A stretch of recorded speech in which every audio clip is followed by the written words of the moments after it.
Hey guys, I'm back. It's still Wednesday afternoon, later in the afternoon, and we're here with Ron Riccio from Align, and wanted to sit down with him for just a minute, kind of get a feel for his background and what's going on. He's also CD of Deleware event, HOD. You want to talk to him a little bit about that, so appreciate your time, sir. Yeah, absolutely. So you've been with Align for how long? This is my 4th year. Cool. Yeah. And you're from Delaware area or Jersey? I am, yeah, originally from Delaware, yep. Born and raised right by the Delaware Memorial Bridge. Okay. How many years have you been coming here to Spring Fling? I have been coming here since 2011. Cool. Yeah. He's here now helping with the Align Flight School. Caleb went through that last year, and it was very helpful. They go through the first part, and they go through setup of helicopters, make sure everybody's good on setup, and they're not being hindered by how the helicopter's set up. And then they evaluate their flight skills and their goals and where they want to go from there, and then work out that way. What else do you see in the flight school that you would talk to folks about or recommend or whatever? We just, we kind of in the beginning, we'll let them do their thing after the initial setup, and they go over the equipment, how it should be set up, how it's supposed to be. Then, we'll just kind of watch them fly, just let them fly on their own, see what they would normally do at the field on a regular day. And it gives them a chance to kind of get some of those, those jitters out of the way, and, get that first flight out of the way. And I'll just watch and pay attention and look for characteristics that, I remember from me when I was learning, things that I ran into that people pointed out to me. And so we'll let them do that for a flight or two, and then I'll take the helicopter up and fly it, see what it feels like, to what I think it should feel like. And then we'll go back and maybe make some adjustments. I'll let them fly it again, see if they like it any better. And then once we get it all set up, then we'll set up the buddy box, and we just go to town, look for what they want to work on, and we'll go from there. We'll evaluate their skills, and if they can't hover tail in and they're trying to learn Piro flips, I'm going to try to talk them out of it. So. Sure. But yeah, otherwise, if they've got the skill and it's something that they want to try, then yeah, obviously we'll let them try it. Cool. I know you're a Nitro and electric guy. What's your preference? Definitely Nitro. Yeah, everybody that knows me knows Nitro. I just for me, I'm 41 now. I'm gonna be 42. I know it's probably not telling you anything. It's probably still a puppy, right? I'm young. But the speed doesn't really do anything for me. I like the fastness of it, watching people fly like that. But the Nitro is plenty fast enough for me, and just something about the Nitro, the power delivery, the way it reacts to my stick inputs. I feel like I'm locked in with the helicopter when I'm flying, and I know exactly what it's going to do. So Caleb likes that too. He likes Are you OS or YS? OS. Yeah. Okay. Yeah, Caleb likes that. It just the feel to it. I remember one year we were at RC Helis only in Nightdale, and Caleb was flying Synergy N7. He was sitting in a rocking chair. They had, y'all that have been here know what I'm talking about. Out in front of the main area, they've got all these old chairs that just kind of came out of nowhere. I don't know where they came from. But there was an old wooden rocking chair, and he's sitting in the rocking chair just going at it, just flying an N7 for like 8 minutes, just having fun. And he's the same way, he said it just feels good and just fits him, and it's just different. And I would say, and correct me, but I would say until you've flown a Nitro, you just don't understand, and it's just different. It's hard to explain. A lot of the guys that are coming up today, they like the speed, they like the power. That's where the adrenaline rush is at them, for them, and it definitely is an adrenaline rush. But I'm plenty happy with my little 2 horsepower motor, and it's got plenty of pitch and plenty of blade sound for me, so I'm good to go. Cool. We mentioned you're also CD for Helis over Delaware. Yes. Yep. And that's a cool event. And you've been CD for how long? I took over the event in 2013, so yeah, I've been doing it for 6 years now. Yeah. Cool. Talk to us about the event this year. What you got planned, and what else? Well, give us the dates. I know I've got it on the website, but yeah. So June 28th through the 30th, I'm all set up. Everything's through. I got the AMA sanction. Everything's good to go. I've really been kind of laying back this year a little bit. I do the event all by myself. So until the actual event, all the pre-planning stuff, the coordinating sponsors, coordinating, dates, AMA sanction, it's all on me. I do have help with the park permit. Is the only thing I get help with. Right.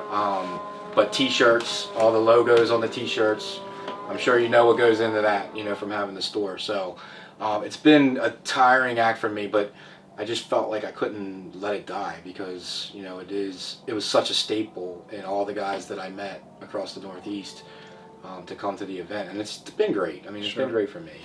But this year I have not done as much. I've been traveling a lot for work, so that's been pretty pressing. My title recently changed, so I'm doing a little bit different work than what I was doing before. And but I have, we always have a lot of great stuff planned. I got the vegetation challenge. Anybody that's been to HOD knows that we always go out and get the cattails out of the field and then see who can cut them down the lowest. And I'm gonna bring the auto rotation contest back again this year. Last year we did the pro auto rotation contest, which was pretty fun. I had a lot of help with Kyle and all those guys. I'm hoping I can get those guys back out there this year.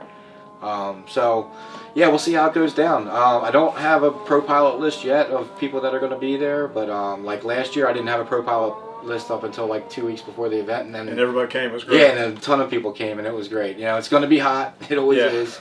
But you changed the date this year. It was different. So it was 23rd last year, 23rd, 24th, and so I'm restricted by activities at my club. Well, part of it, you mentioned the park. Some people may not know that have been to Delaware. That's in a state park. Is that what it is? It is in a state park. Yes, it backs up to a campground. So it's our field. Like we pay rent to be there. So but the state has the overall say in what happens with the field, and they could ask us to leave altogether. So it's a very nice area. There's plenty of area for camping and fun, and there's trees, shaded area, and nice fences and gazebo type over area and stuff like that. But really nice place. And let's see, last year you had the Align guys, the A-Main guys. We were there. Kyle Dahl and Kyle Stacy, Bert. Yeah, Bert. Man, there was a bunch of people. Yeah, there was a bunch of people there. Trying to remember, but it's a great event. If you had an opportunity to go, or if you've been in the past, make sure to get out there. It's a lot of fun. Sure to be fun. Yep. Now you have you got a couple of kids. Is that right? How many kids? 2 daughters. Yeah. Okay. Yeah, I remember seeing them running around last year at the event and all that. What do you see? Where do you see the industry right now, or the hobby? I say industry maybe because of my side of it being in the business side, but from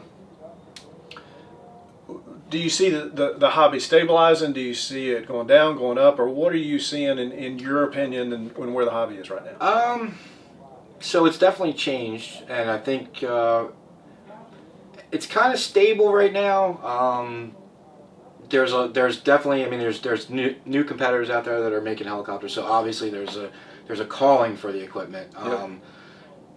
The market as far as selling and buying helicopters, I would imagine, is pretty tough. It's not the same as it was back when. Like you had like one manufacturer you could go to or one hobby shop you could go to, and then maybe a couple online ones, and you couldn't price shop and couldn't do all this. And now to be a competitive person in that market, I would imagine is pretty tough. On the hobby end of it, I see it growing. Obviously, I'm seeing some new faces out here. I'm seeing people that I've been to this event every year since 2011, and there's a ton of new faces that I haven't seen. Yeah, and this is just Wednesday, so there's more coming. Yeah, I mean, I think all the guys that are in the flight school, I only know one of them that I knew previous from the flight school. So it's definitely growing. I think it's something that I think needs to maybe change a little bit.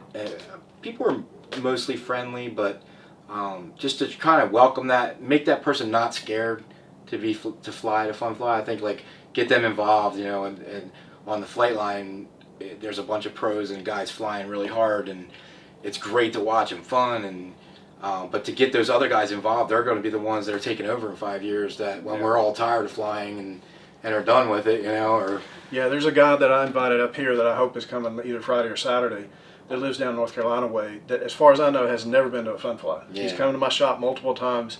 He's got a couple of 700s. He flies very decently. He's a pretty good pilot, but he flies his own field pretty much by himself. And he goes online and looks at videos, or he'll talk to me about this fun fly, but he's never been. And he's scared to come and fly in front of somebody, and I hope he's coming up, like I say, later on, and if nothing else, just to watch. Because if you come and you get here in this environment, you get that bug and you get hooked, and at that point then we can get to the second step of overcoming that hurdle to get him to fly. Absolutely. But getting him here to be able to watch this, I mean, he would just be in heaven. I know the guy well enough. Yeah. So if we can get those people, I mean, look at Heli Freak, and I mean, how many members of Heli Freak got? I mean, it used to be like 3,000, something like that. You know, I think it's more like 15 or something crazy, it? because there was Okay. like 3,000 on the Heli Hangout, if I remember correctly. Oh yeah, that's right. You're right. So there's like 12, 15, and I'm guessing, guys, I don't remember, but it's a ton. So, and a lot of those guys are just getting into it, and they may be flying blade, fixed pitch helicopters and whatever, which is fine. We all started through that gateway and came on up. Yeah. But if we can get those guys out to these events, I think getting people to events, and you jump in here and tell me different, but I think getting people to events is a big part of sustaining and growing the hobby. Not just selling a helicopter, but the atmosphere of the events themselves is a big part of the hobby that I think a lot of people miss, that if they came, man, they would enjoy it, and it would totally change the way they look at the hobby and helicopters, in my opinion. What's your Absolutely. thoughts? I mean, it's changed the minds of, my family. Take for instance at home. Until I expose them to this environment, they're like just like, oh, whatever. But it's offered me so many blessings, and I've met the most greatest people I've ever met in my life. Like some of the best friends I have today that I would trust with anything, that would give me the shirt off their back, and I would do the same for them, all through this hobby, and to go into events and put myself out there. So it definitely is. The first time I took my daughter, the first event my daughter ever attended, that was a real event, was Urcha. So yeah, she was done right from the beginning. So after that, so now it's like, Is she this how week old now? she's 10, and then now I've got my youngest one. Now she's saying, she's 6, and she's like, I want to come to Virginia. I want to, because she's hearing all the buzz and talk about it. But yeah, you're absolutely right. Once they come out and that bug bites them, it's it. I mean, I would imagine even people that didn't fly helicopters would be turned on just by the pure environment. Yeah. So yeah, you're right. It's been great. Appreciate your time, man. Yeah, man. Absolutely. Again, Ron Riccio with the line, and we're going to go out there and fly some more. Take care. All right.